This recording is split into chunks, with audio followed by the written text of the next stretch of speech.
Dando continuidade aos trabalhos, convido para presidir o painel Contratos Imobiliários e Direito do Consumidor o professor Marcos César de Souza. Convidamos também para tomarem assento à mesa o Dr. Sidney Rosa e o Dr. Augusto Viana Lopes. Marcos César de Souza é doutorando em Ciências Jurídicas e Sociais pela Universidade Federal Fluminense, mestre em Direito pela Universidade Gama Filho, professor dos cursos de pós-graduação da Fundação Getúlio Vargas, professor do curso de graduação da Universidade Veiga de Almeida, coordenador do Núcleo de Pesquisa da Universidade Veiga de Almeida na área de Direito do Consumidor. Inicialmente, eu gostaria de agradecer a oportunidade que a Universidade Federal nos confere de estarmos aqui nesta manhã, podendo participar desse belo evento, que tem como escopo o estudo do direito do consumidor. Agradecer ao querido amigo professor Plínio Lacerda, meu amigo fraterno, já de anos de vida acadêmica, trabalhando juntos, aos componentes da mesa, o doutor Sidney, o doutor Bruno, e a todos os presentes. O tema que nos coube a presidir esta mesa está exatamente focado na questão envolvendo os contratos imobiliários. Tema esse que nos traz uma profunda reflexão acerca do que representa esse segmento do direito imobiliário, não só dentro da estrutura jurídica, mas principalmente dentro da estrutura econômica. Haja vista que, odiernamente, nós temos visto que grandes empresas elas têm lançado empreendimentos no segmento e têm movimentado a economia de forma muito interessante. E também, do outro lado, os conflitos inerentes a essas relações contratuais no que envolve o consumidor e o fornecedor. Eu vou passar a palavra aos participantes, que é eles que vocês realmente desejam ouvir, que vão nos brindar com essa palavra, ao professor Sidney Rosa da Silva, doutor em Direito pela Universidade de Burgos, mestre em Direito pela Universidade do Estado do Rio de Janeiro, promotor de Justiça do Ministério Público do Estado do Rio de Janeiro e subcoordenador da Promotoria de Justiça do Consumidor do Rio de Janeiro. E, posteriormente, passarei a palavra ao professor Augusto Viana Lopes, bacharel em Direito pela Universidade Federal, foi defensor público do Estado do Rio de Janeiro, atualmente é promotor de Justiça do Estado do Rio de Janeiro, atuando 10 anos na promotoria da tutela coletiva dos direitos difusos da cidade do Rio de Niterói, e professor convidado do Centro Brasileiro de Estudos e Pesquisas Jurídicas do Rio de Janeiro. Passo a palavra, então, ao professor Sidney para as suas considerações iniciais.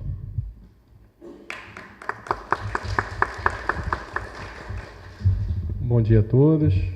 Queria cumprimentar o professor Marcos César de Souza Lima, na pessoa de quem cumprimento toda a plateia. Queria agradecer o convite a estar aqui, o meu colega Plínio Martins, é um grande amigo.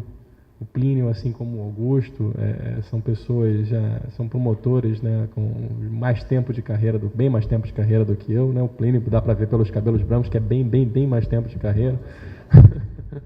Mas são pessoas que eu aprendi a admirar e que são um estímulo constante na nossa vida, na nossa carreira, tendo visto os grandes obstáculos que a gente enfrenta todo dia. E é muito importante ver a aproximação das instituições, Ministério Público, agência, Defensoria Pública com a academia, né, Plínio? Eu acho que falta hoje em dia muito nas nossas instituições essa aproximação com a academia, a capacitação constante dos membros das instituições. Isso, eu acho que esse estímulo é um prêmio, eu acho que a gente ganha e a sociedade ganha também. Eu vou começar a falar de incorporação imobiliária. Pode até passar o primeiro slide. Acho que o nome às vezes assusta um pouco, né, incorporação imobiliária, mas se vocês forem pensar bem o que é incorporação imobiliária, é algo muito simples e algo muito inteligente que foi criado. A incorporação imobiliária, se a gente for ver um conceito jurídico, a gente vai ver que é aquela atividade de financiamento, construção de unidades imobiliárias e comercialização dessas unidades a mercado. Mas o que é efetivamente essa incorporação imobiliária? Vocês imaginem alguém que não tem dinheiro e não tem terreno, mas eu quero fazer um grande empreendimento. O que eu faço? Eu encontro alguém que tem um terreno grande e falo para essa pessoa o seguinte: olha, eu vou construir um prédio aqui de 15 andares no seu terreno. Se me vende esse terreno? Vendo. Como é que você vai pagar esse terreno? Olha, eu te dou 30% das unidades imobiliárias do prédio que eu construí, ok? Não, ok, 30 apartamentos, valem o valor do meu terreno, ainda tem um lucro, ok.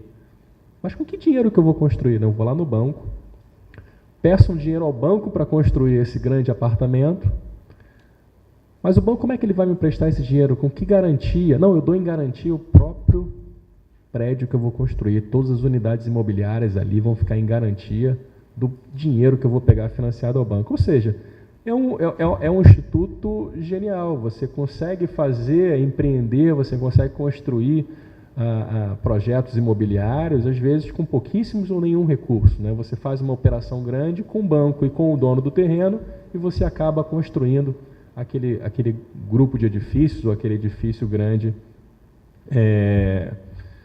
para venda, né? E a venda às vezes valoriza muito, cada unidade imobiliária fica às vezes um valor muito próximo até do valor do terreno e o lucro disso acaba sendo bastante grande.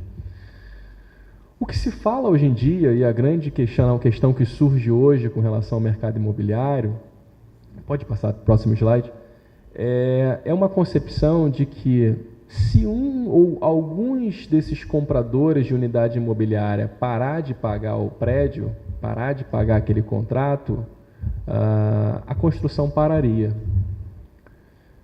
E esse argumento que vem sendo colocado, ele se baseia na ideia de que a construção imobiliária seria o equivalente no que nos Estados Unidos se chama de Project Finance, ou seja, é um grupo de contratos que servem a produzir um fluxo financeiro para um objetivo final. De fato, é isso. Mas o Project Finance americano, ele é voltado para grandes obras, onde a própria operação da obra, ou a operação daquilo que se objetiva com a obra, que irá remunerar o empreendimento. É algo diferente do que a gente tem aqui. O que a gente tem aqui, se a gente for ver bem, na Lei de Incorporações, Lei 4591, artigo 32, a linha O, é que para qualquer pessoa que desejar fazer uma incorporação imobiliária, se exige documentação de sustentabilidade financeira daquela empresa. E por que a nossa lei exige isso? Exige exatamente porque, para garantir que a obra continue, garantir que aquele empreendimento chegue ao fim, independente se um ou alguns consumidores não puderem honrar suas prestações durante o curso desse empreendimento. Então, a nossa legislação tem um perfil muito diferente desse instituto em outros países. A nossa legislação exige uma comprovação, certidões de idoneidade financeira daquela empresa, de forma que se garanta que aquela empresa, ainda que o fluxo financeiro não seja tão constante assim, ela tenha condições de bancar e continuar a obra. Então, primeiro ponto, essa peculiaridade aí que vai ser essencial quando a gente for discutir o problema da crise econômica das incorporadoras ou a crise dos extratos imobiliários que está tão em voga, é saber que no Brasil, diferentemente de outros países, aqui se exige que a incorporadora tenha um respaldo, uma sustentabilidade financeira a ponto de levar aquela construção a cabo, independente de eventual transtorno que possa ocorrer no meio do caminho. Pode passar o próximo slide. E aí a gente tem que ver os dois lados, né? Como a Simone disse na palestra anterior, o lado do empreendedor e o lado do consumidor, né? Como é que esses lados estão sendo observados pelo direito? Como é que a lei protege, né, o incorporador dos riscos, né, dessa incorporação imobiliária? Pode passar o próximo slide. A lei prevê uma série de proteções ao incorporador, né, aquele que deseja efetivamente empreender, realizar essa construção. A primeira proteção, ela vem depois, não sei se vocês lembram, tem muitos alunos aqui que são mais novos, não vão lembrar, por exemplo, do caso da falência da Encol, que era uma grande construtora, realizou uma série de empreendimentos, no meio desses empreendimentos ela faliu. E aí, isso aconteceu com a Encol, porque foi algo emblemático, mas isso acontece diuturnamente, o Augusto está aqui para não deixar a gente esquecer que diuturnamente existem empresas que aparecem, se dizem capazes de empreender, mas elas não têm dinheiro nenhum, elas pegam aquele financiamento bancário, se as pessoas não compram suficientemente ou não pagam no meio do caminho, elas dizem que não tem mais dinheiro e aquilo acaba, a obra para e as pessoas que ficam sem moradia. E vejo, muita gente vende os próprios imóveis para investir naquele novo, já conta com o prazo de finalização daquele imóvel.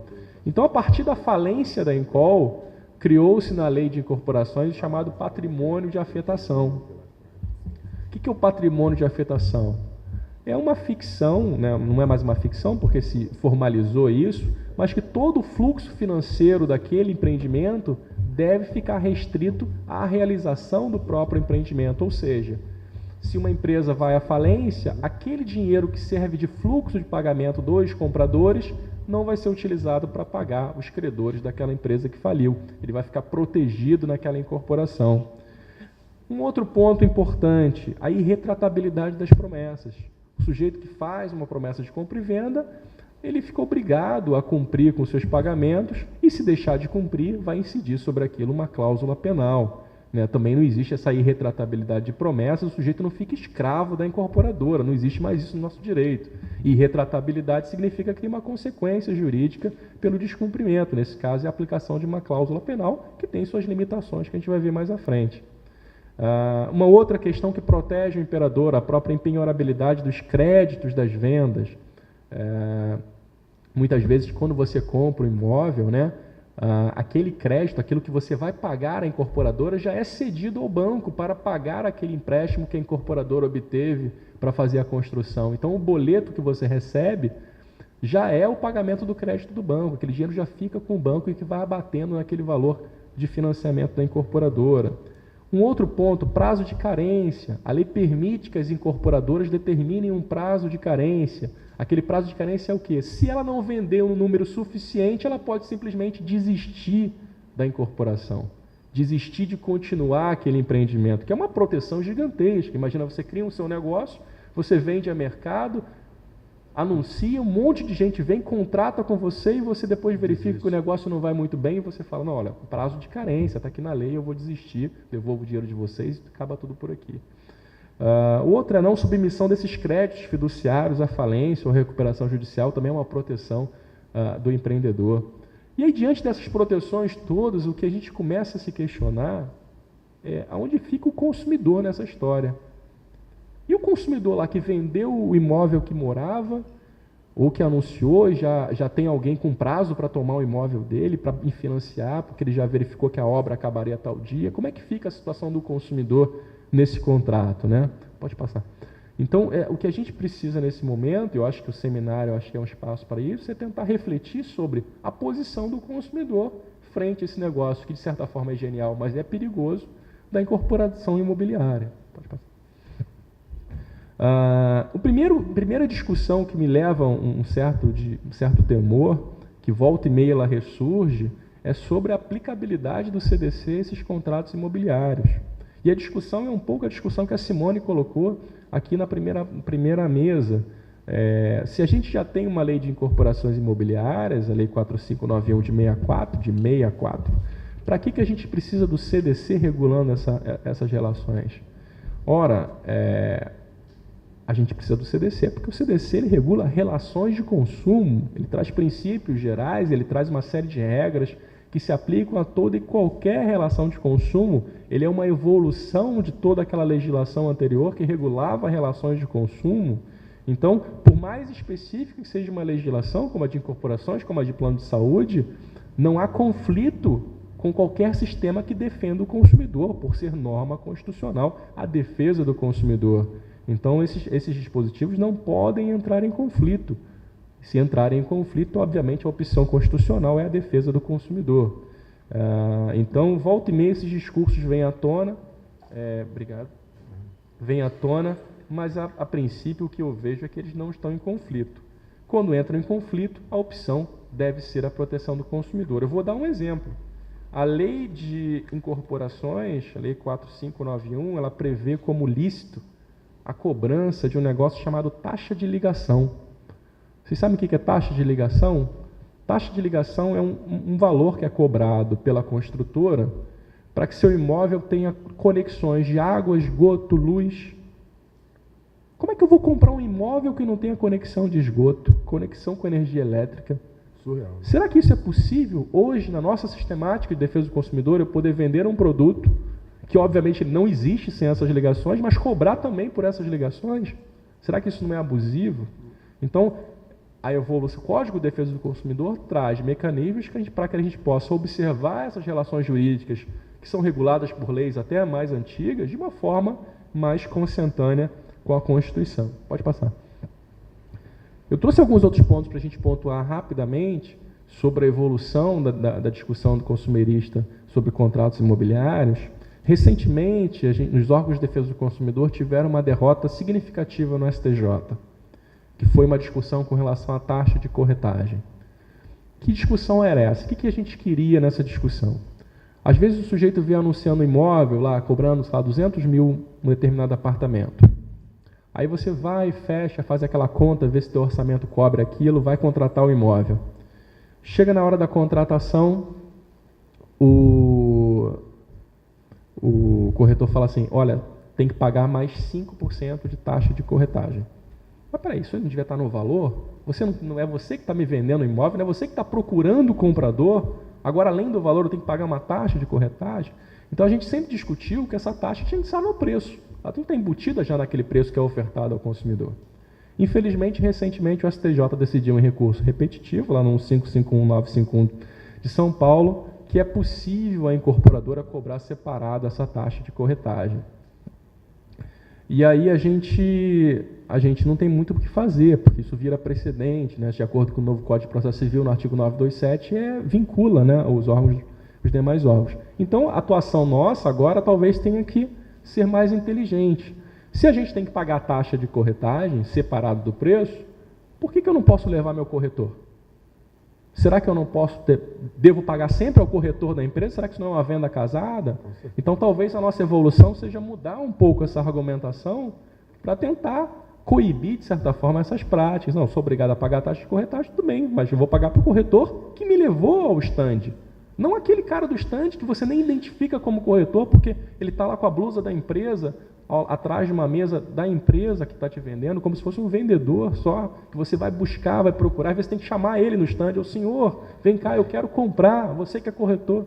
Então, talvez mudar essa ótica seja interessante. A taxa de ligação, que eu já falei, algumas ofertas, né, de venda, compra e venda de imóveis. Não sei se alguém já foi aqui, eu gosto muito, eu não tenho muito dinheiro para comprar imóvel, mas eu gosto de visitar esses estandes, porque tem sempre um apartamento decorado lá para a gente ter ideia. Então, é engraçado, porque sempre que você chega lá e você pergunta alguma coisa, o corretor te informa o seguinte, olha, só tem 4. É incrível como só tem 4 imóveis em todos os estandes. Você anunciou, fechou, abriu o estande hoje, você chegar, só tem 4. Olha só, e 3 estão programados para o gerente da empresa, que eu vou fazer um jeito aqui de te vender, o cara te encontra. Ora, esse tipo de oferta é extremamente abusiva. O estande fica lá 200 anos. Pô, mas só tinha 4, está 200 anos vendendo. Inclusive, que eu fui, passava por depois você visitava o apartamento mobiliado, era lá na Barra da Tijuca. Tinha um casal brindando com champanhe. Aí eu falei, pô, realmente compraram, estão brindando com champanhe. Depois eu levei minha esposa para ver o apartamento decorado, fomos lá e o casal estava brindando de novo com champanhe. Então, assim, esse tipo de oferta é extremamente abusiva, a gente tem que começar a verificar isso. Convenções de arbitragem nos contratos imobiliários, isso sem o consumidor poder optar se ele quer realmente levar a arbitragem aquela questão. E um negócio que a jurisprudência vem admitindo também, que é extremamente esdrúxulo, para a gente não dizer o mesmo, que é a cláusula de tolerância. O sujeito se compromete a entregar o imóvel em dezembro de 2018. Em dezembro de 2018, ele fala, vou levar mais 6 meses, tá? E o judiciário fala, tá. Cláusula de tolerância. Ou seja, vocês dispõem uma cláusula que ela pode ser exercida unilateralmente por uma das partes, quando ela quiser. Então, quando a gente estuda um pouco teoria geral do direito, a gente verifica que essas questões são um pouco peculiares. E aí, pode mudar um pouquinho. Uma questão que tem vindo muito à tona ultimamente, tem saído em reportagens nos jornais diretamente, é a questão dos distratos. Porque o que a incorporadora fala é o seguinte, olha, a promessa de compra e venda é irretratável. Se é irretratável, o sujeito não pode mais desistir dela. Só que chegou um momento que o sujeito não tem mais dinheiro para comprar, para pagar o imóvel. Porque a crise econômica que afeta as empresas afeta também muito mais gravemente o consumidor. Então, quando o sujeito fala, eu não tenho mais condições de pagar o imóvel, é porque realmente a crise econômica chegou a ele. E aí você faz o que com a irretratabilidade da promessa? Manda ele lavar prato lá no estande da incorporadora? Claro que não. A gente não está mais nesse ponto no direito. Então, assim, a gente aplica a cláusula penal prevista no contrato. O problema que surge, por mais simples que isso possa parecer, é que algumas cláusulas penais falam o seguinte: você vai perder 100% do que você pagou. E aí, em razão dessas abusividades, a jurisprudência começou a construir uma série de critérios para que esse consumidor seja protegido. Afinal, vamos lembrar, a Constituição prevê a defesa do consumidor como um dos objetivos do Estado de Direito. Então, tem qual a defesa do consumidor? Pode passar o slide. Eu lembro que saiu recentemente essa reportagem aqui no jornal, uma das incorporadoras falando que o comprador tem que perder tudo. Óbvio que isso não pode ser assim. É óbvio que isso não pode ser assim, porque a gente tem uma série de direitos envolvidos, tem a proteção do consumidor, tem a própria moradia. Muitos ficam sem moradia quando tem que devolver um imóvel, porque já pagaram, já venderam o imóvel anterior.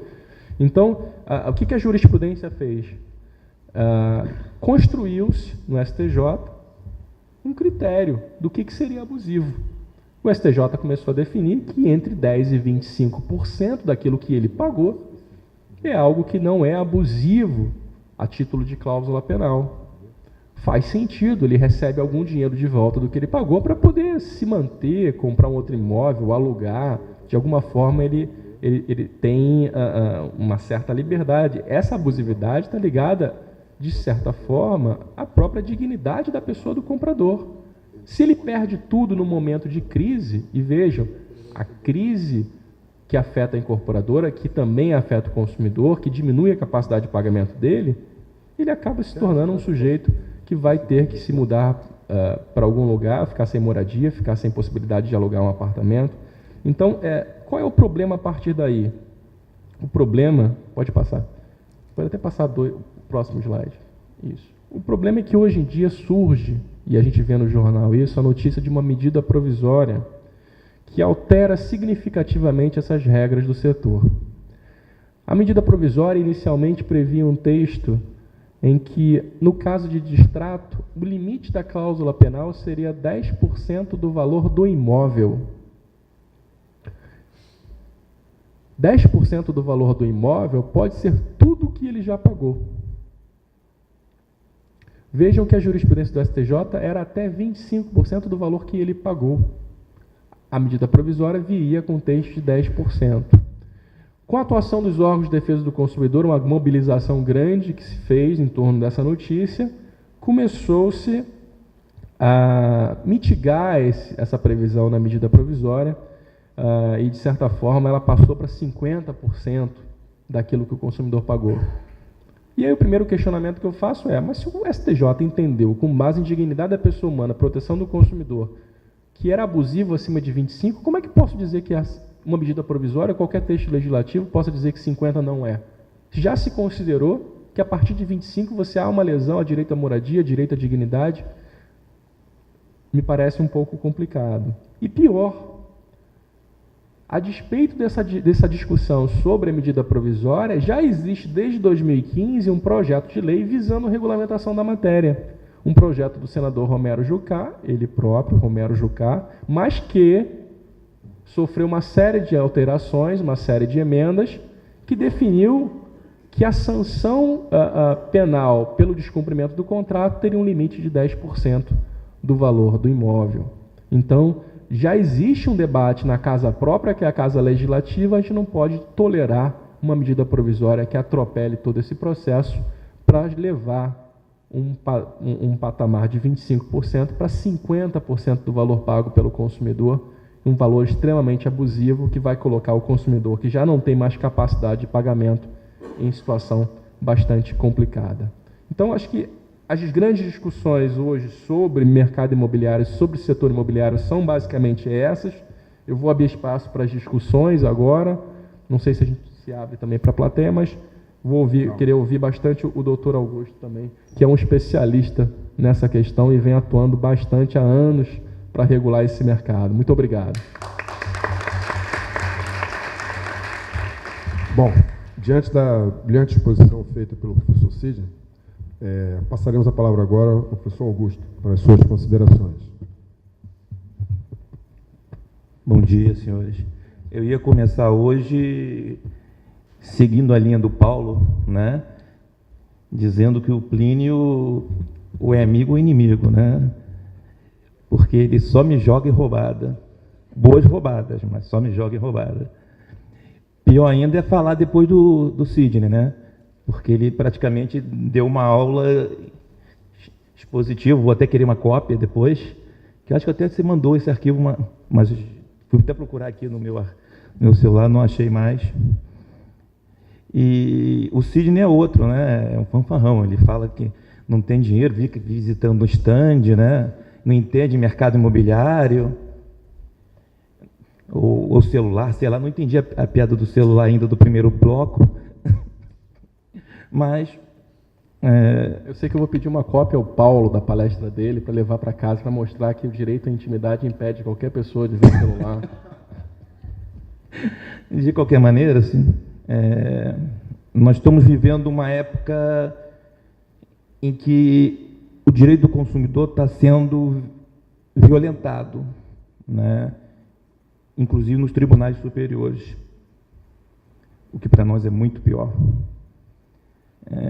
É preciso fortalecer, buscar um empoderamento do direito do consumidor para fortalecer o consumidor enquanto indivíduo, mas as entidades e os organismos de defesa começarem a produzir. Quer dizer, esse evento tem essa importância exatamente porque a gente começa a produzir algo. Eu vi que teve no dia de ontem um GT, né? Acho que quanto mais grupo de trabalho, quanto mais produção intelectual tiver da relação de consumo, mais empoderado estará o consumidor, independente do que vier das decisões dos tribunais superiores.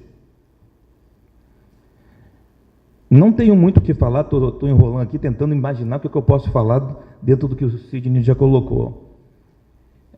Mas hoje, no mercado, e aí mais tentando aprender do que ensinar, tentando beber da sapiência do Sidney, hoje no mercado a gente começa a enfrentar uma situação que era pequena, porque o empreendedor não tinha muito interesse nesse tipo de procedimento.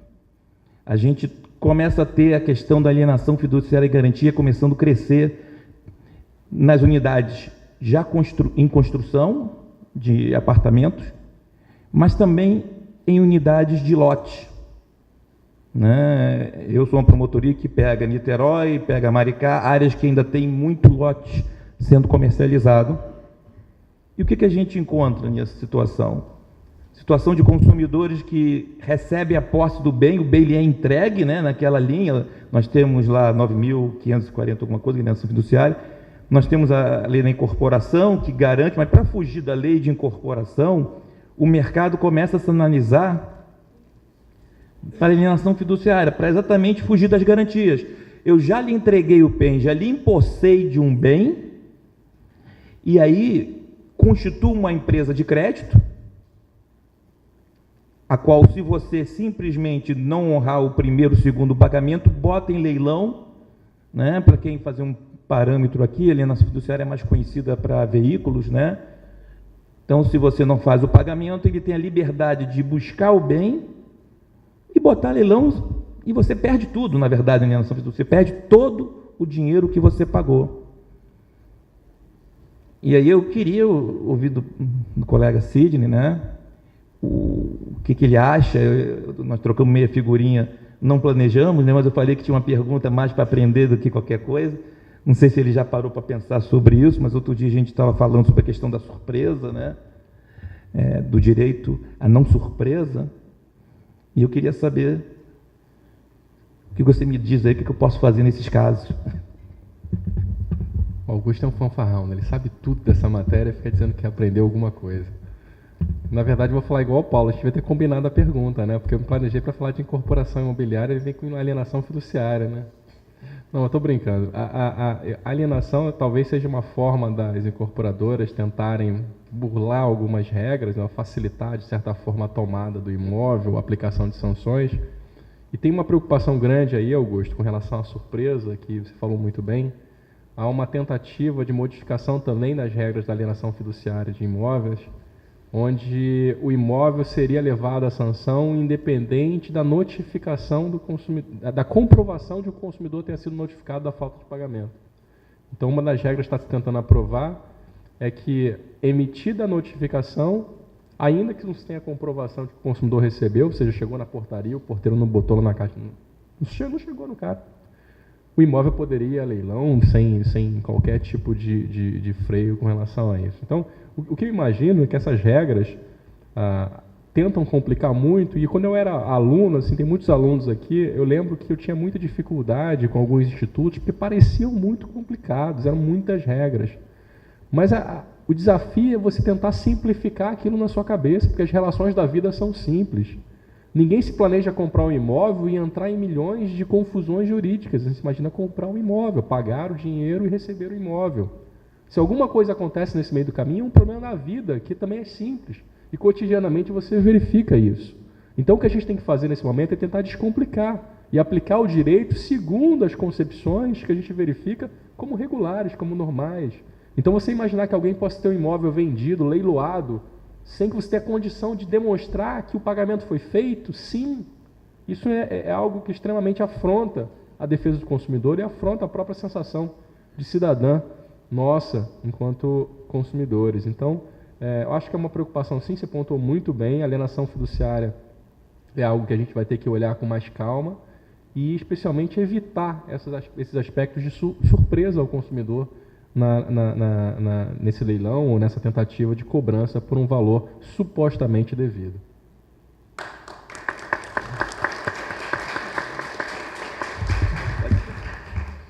Bom, diante das considerações que foram feitas pelos ilustres professores, né, eu gostaria de agradecer a presença de ambos e, principalmente, para chamar também a atenção da importância desse seminário, né, porque aqui tivemos a oportunidade de ouvirmos 2 experts na área, 2 professores, 2 promotores conhecidos, e também a complexidade que se dá para aquele indivíduo, o consumidor, que desconhece totalmente qualquer tipo de regra inerente às relações contratuais, e sendo com a defesa do consumidor o norte dessa relação, consequentemente, fere o princípio da informação.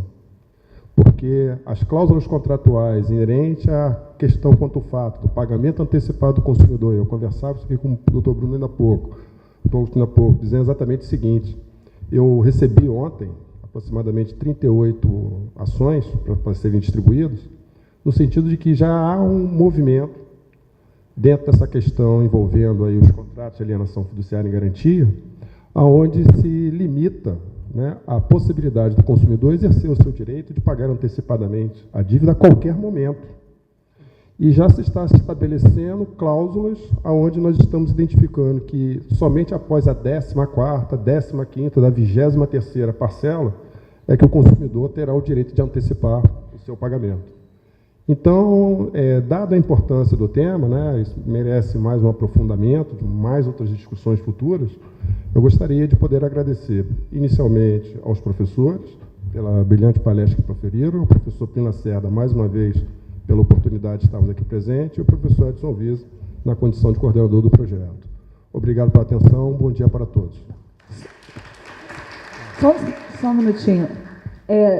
O professor está resolvendo uma pendência lá embaixo no doutorado. Eu vou abrir para 2 perguntas, até que ele possa vir. Alguém tem perguntas sobre o tema? Bom dia, Sidney. Bom dia, Augusto. Queria que vocês 2 pudessem explanar um pouquinho sobre um problema que aconteceu um tempinho atrás na gestão da antiga secretária nacional do consumidor, sobre um PAC das construtoras e tudo mais. Eu sei que teve uma atuação forte dos órgãos de defesa do consumidor, mas queria só uma contextualização, se pudesse ser feita, sobre isso.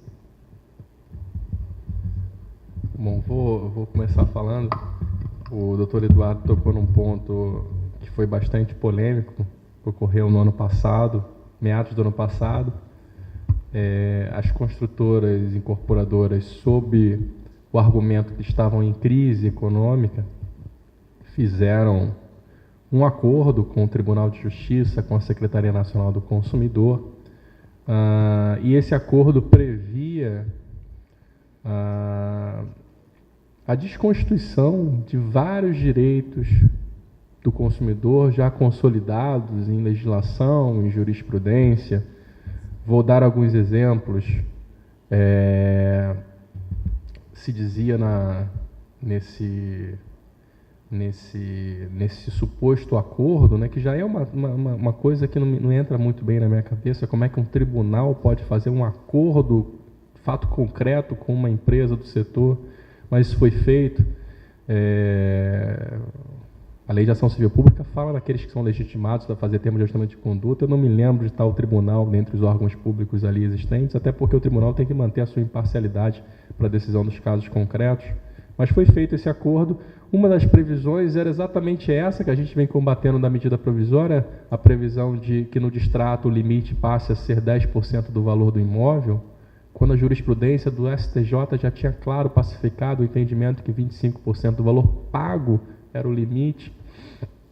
Previa-se, por exemplo, que se a incorporadora antecipasse a entrega do imóvel, eu nem estava muito preocupado com essa cláusula, porque nunca acontece, né, antecipação na entrega, mas olha que atrocidade, o sujeito se planejava a receber o imóvel em dezembro de 2018, aí a incorporadora antecipava a entrega desse imóvel, antecipava para julho de 2018, e para previsão desse acordo, as parcelas todas antecipavam seu vencimento.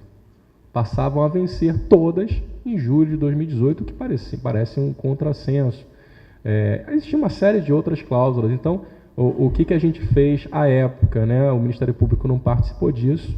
A gente chamou, o doutor Augusto aqui chamou as construtoras todas que assinaram esse acordo para dizer que a gente iria combater isso fortemente em todo o Brasil. Isso era uma questão nacional, afetava todo o Brasil, e para a gente começar a conversar com elas teriam que assinar um termo de suspensão desse acordo, e assim fizeram. Uma atuação brilhante do Dr. Augusto, que a gente conseguiu, de certa forma, impedir que esse acordo tivesse algum tipo de produção de efeitos, apesar de, recorrentemente, em alguns casos, as empresas tentarem levar esse acordo a juízo para tentar obter algum tipo de benefício, quando, de certa forma, ele viola uma série de condições já previstas, já pacificadas na jurisprudência e na legislação. Na verdade, a participação foi de um grupo, né? Se você encabeçava esse grupo também. A gente produziu um material bom, intelectualmente falando, tivemos vários debates, mas é o mercado, né? O mercado, ele ainda não sabe se ele está na Idade Média ou se ele está na modernidade. Enquanto o consumidor busca sempre a modernidade, o mercado parece que vive sempre no retrocesso. E os avanços não ocorreram exatamente muito porque o mercado, eu falei isso para vários representantes do mercado após a decisão de não assinar, de que eles viviam na Idade Média. Eles não queriam avançar no debate, eles não queriam uma relação de consumo idealizada no CDC, né? A gente sabe que aquilo talvez nem meus filhos, meus netos possam ver, né? A boa-fé realmente entre a relação de quem vende com quem consome. Esse tema, Eduardo, é um tema que bom para o último painel, salvo engano, né? É um tema bem interessante para o último painel, para quem quiser debater e colocar, porque o último painel é jurisprudência dos tribunais de direito do consumidor. O pacto nada tem a ver com jurisprudência dos tribunais, né? Pelo contrário, era majoritário no STJ, e mesmo no Tribunal de Justiça do Rio, o pacto ele é minoritário dentro da jurisprudência. Então, é como se um órgão administrativo judiciário pudesse criar enunciados, né, fora de um caso concreto, criar um acordo, uma decisão e tentar com isso espalhar para o Brasil. A gente chegou a ter notícia de outros estados, outros tribunais que queriam cópia desse acordo do Rio para aplicar em outros tribunais, no Nordeste, né?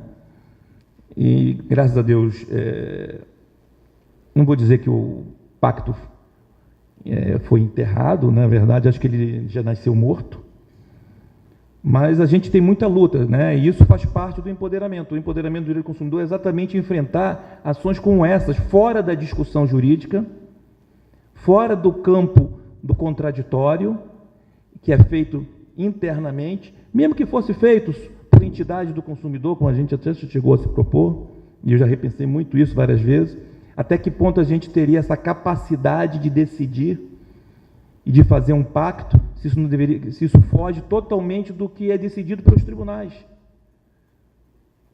O campo real da construção do direito é os tribunais.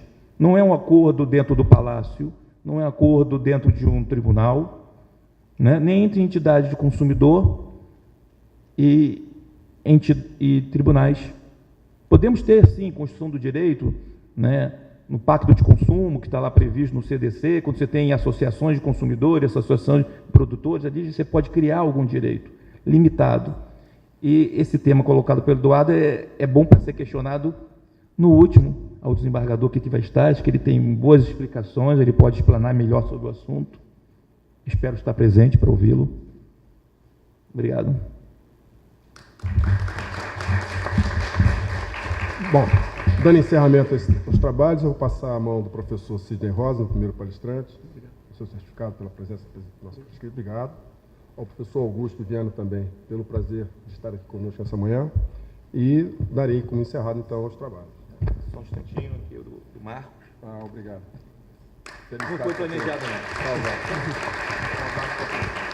Obrigado.